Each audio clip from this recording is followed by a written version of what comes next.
Hey gang, just want to connect with you really quick. I mentioned I'd be sharing a podcast on the life of Joseph. And I want to give you 3 quick tips that will really help you, especially as a man in the marketplace, how you can really exemplify who God is in your life. You know, when you think about Joseph, the first thing that he really understood was his gifting and the favor or authority, you could say, that God had given him. And when you think of his life, everywhere he went, whether it was in his family, God spoke authority. His father gave him that coat of many colors. Even when he was sold into slavery, he was given authority by Potiphar. There was nothing basically in Potiphar's care that Joseph wasn't over, only second to Potiphar and his wife, and we'll get into that in a second. When he was in prison warden, the Bible says, never checked on him because he knew he could trust Joseph. The glory or the favor of God was upon him.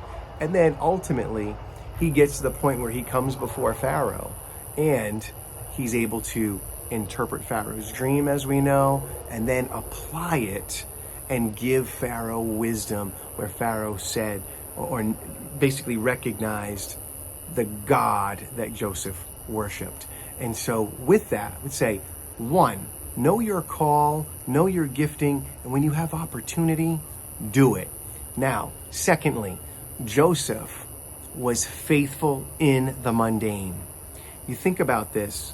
Joseph got before Pharaoh because of one of Pharaoh's men being in prison. Joseph interpreted his dream, gave him that prophetic guidance, and he said to the man, he said, don't forget me when you get out of here. Get me out of this prison. But it wasn't until 2, maybe 3 years later that Pharaoh had that dream. And then the man remembered Joseph. But think of that, all that time in jail, the day in, the day out of doing those duties within that prison. I'll tell you what, I probably would have given up after like 2 months of thinking that guy was ever going to get me out. But God has his timing, and that's why we've got to be faithful in the mundane.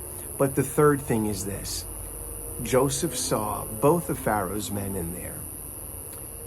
And when he saw one day that they both had a sad countenance, he noticed it.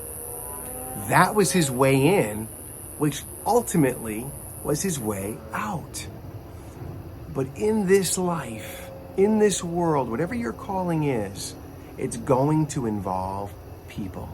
You have to have your eyes off of yourself and onto others. It's easy to get into a woe is me mentality or a victim mentality or an I don't care mentality where we're very apathetic.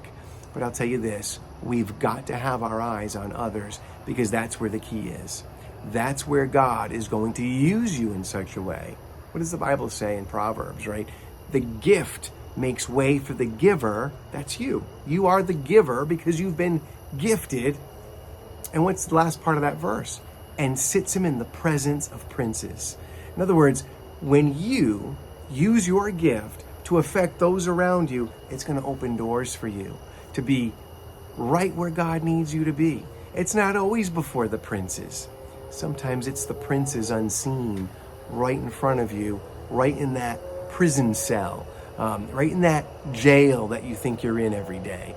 Be faithful in the mundane, know who you are. There it is, top to bottom, bottom to top.